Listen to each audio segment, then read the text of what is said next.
Today we are painting the mouth.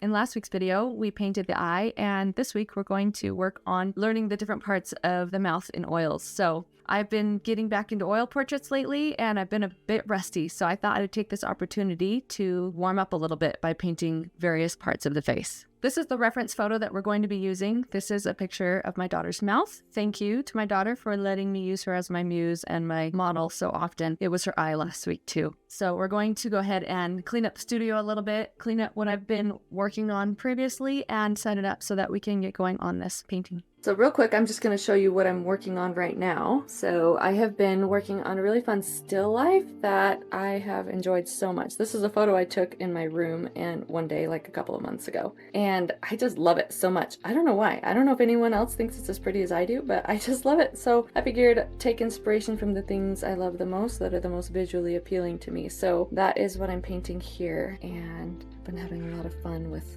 glazing and textures, and still has quite a bit of work to go, but I'm working on leaving, I don't want it to look too overworked, so I'm working on leaving some spaces purposefully fairly untouched, and then I want other areas a lot more finished. You can see, like, I spent a lot of time on the terracotta pot, which is actually so much fun to paint a terracotta pot. I don't know why. You should try it.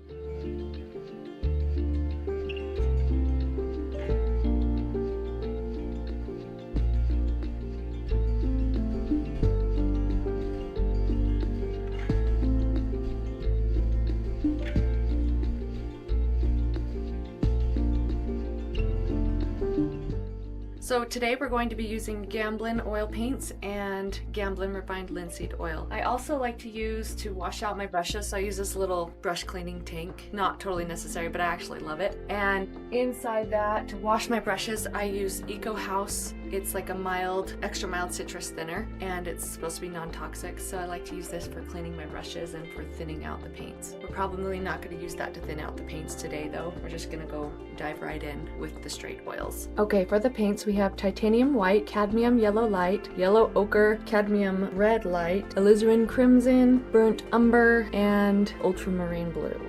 I think I said this in the eye video, but sometimes I like to sketch out the drawing first onto the piece of paper or the panel, but this time, like the eye drawing, I wanted to just go ahead and paint it right on, just loosely, and kind of freehand it. So there's something that's a little bit, I guess, freeing. I guess that's where the freehand comes from. It's kind of like this, just this loose, kind of let your brush do its work, and if you have to make some tweaks later, that's okay. So this time I kind of went on and started adding some bigger blocks of the lip color on the front of the lips. And then you'll see in a minute that I go through and start adding some darker points. Often usually I'll go in and add and paint in the darkest parts of the painting first. And I'm not exactly sure why I didn't do that this time, but now you see here that I go in and mix some of the darker colors to bring out the shadows. Now you notice that I don't have any black on the palette. Most of the time you'll never need black. Some artists don't ever use black, and so in this case I'm mixing the burnt umber and the darker reds to kind of make a real deep color, and sometimes I'll add in some of the blue as well, and that'll get it pretty close to black without needing actual black. So now, as you can see, I'm mixing some skin tones, so I'm preparing to start adding the skin colors around the lips. The lips, it gets kind of hard to paint the lips if you're only focusing on the lips themselves, because I feel like it's just a pair of floating lips popping out off of the paper.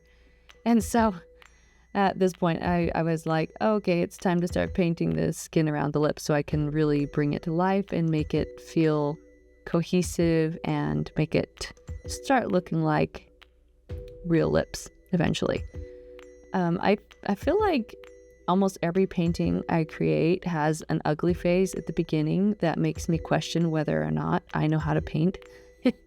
And sometimes it can be humbling, and it's usually around this stage as I'm just laying paint on the paper and I start to feel like it just looks like a mess, and I'm almost like, where do I go from here? But I just keep pushing forward, and I kind of paint intuitively, putting paint down, and and blending and mixing paints and almost just getting kind of a flow state. And then suddenly it gets to a point where I'm like, oh, okay, it actually looks like it's coming together now.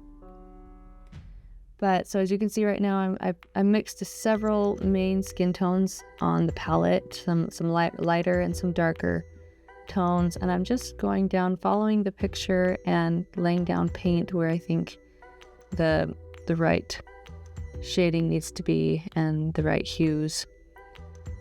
And after I got the skin tones down, here you can see that I'm now adding some more lowlights and adding a little more contrast with the crease in the lips and the corners of the mouth.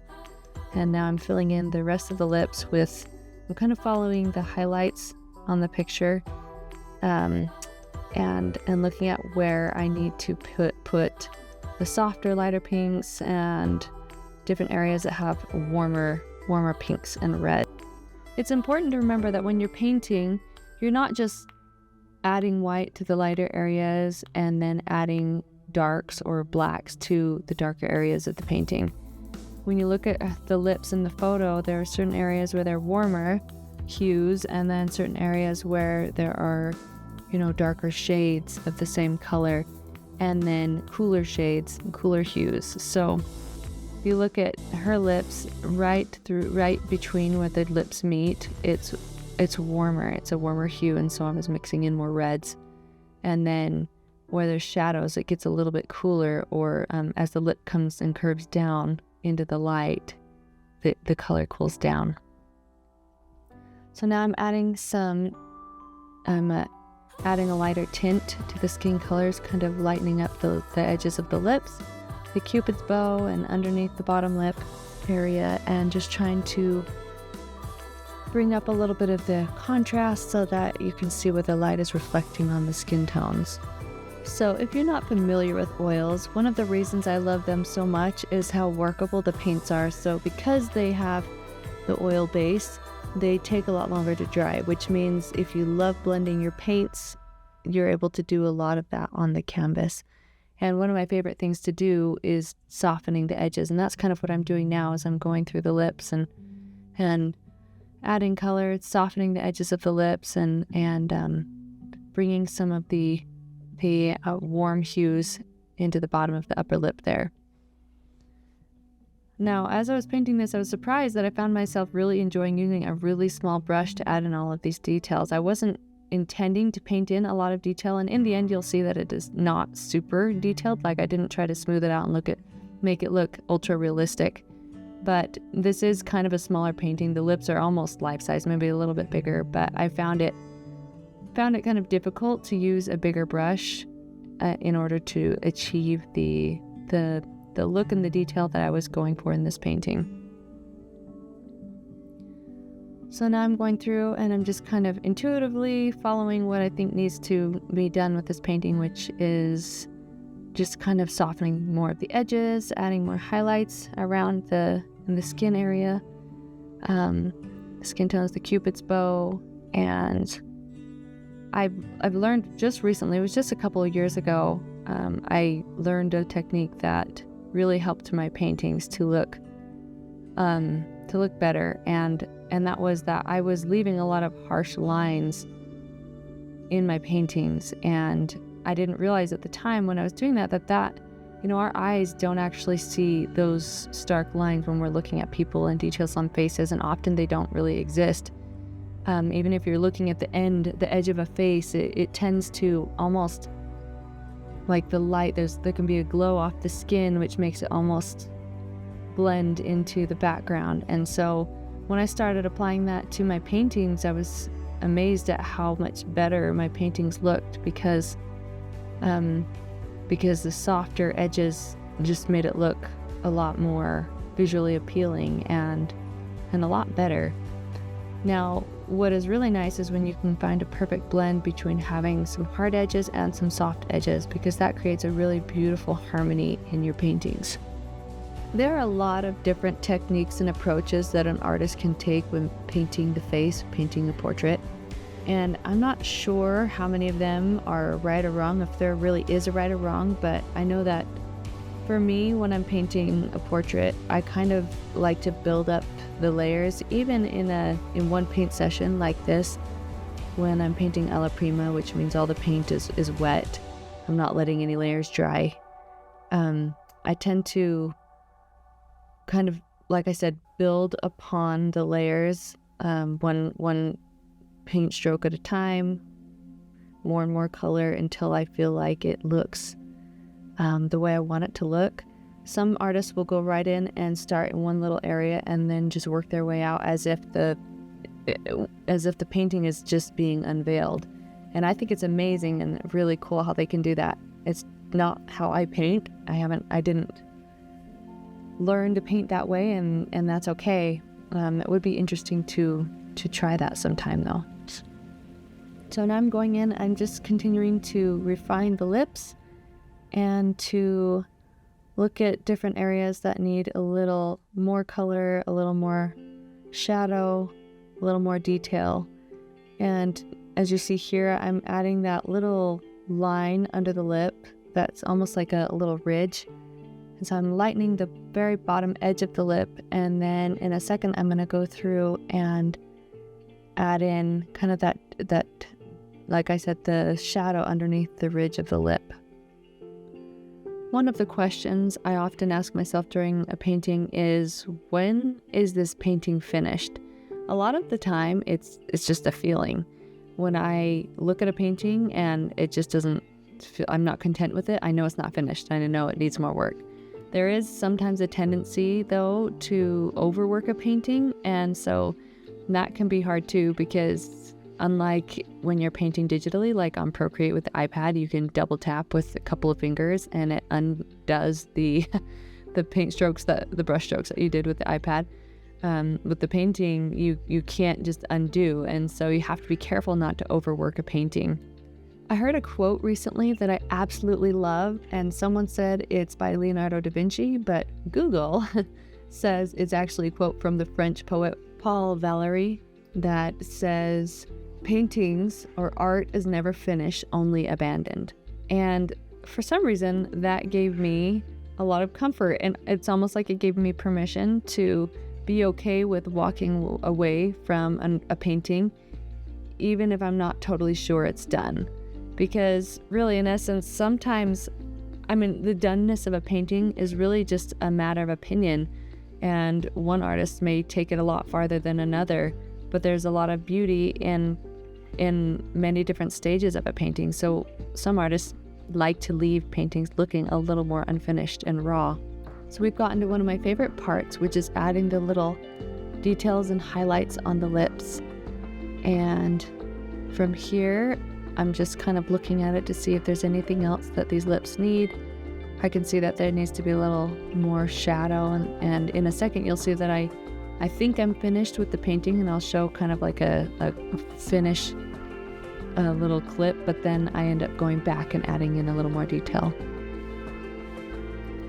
So as you look closely, you can see that there's still quite a bit of brush strokes that are visible in the painting, and although I am using a small brush, I'm trying not to smooth everything out because I want to have kind of a somewhat loose look to the lips. And so I'm just kind of refining without overworking the details of the lips. So you'll see that I switch back to a stiffer bristle brush for a second on the upper lip, and then I've switched back to the small brush for the lips to bring in more detail. I'm just taking paint that is kind of already on the brush and picking different areas on the lips that could use a little more of that color, doing a little more blending, a little bit of touching up here and there to make sure that the highlights feel right on the skin, the edges where the lip and the skin meet, and just kind of refining the color a little bit in the highlight areas. And so here I felt like it was done, but after looking at it, I realized that the shaded part of the lip needed a little more shadow, a little more shading.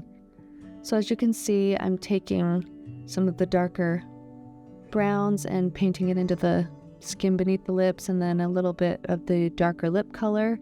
And I'm just kind of blending it into the skin so that there's a little bit more of a defined line for the lips. And then I noticed it needed a little more red in the shadow down at the bottom of the lip. And as I added more of that richer red, I realized it definitely needed it, because it really was an improvement. And this is the end result. I was pretty happy with it. I felt like it was a good exercise. I learned some nice things about the lips and things that I can apply to my next paint session. Well, I hope you enjoyed that demonstration, and if you'd like to see more of my studio, go ahead and watch my studio tour right here, and you can see what I love to use in this special space of mine.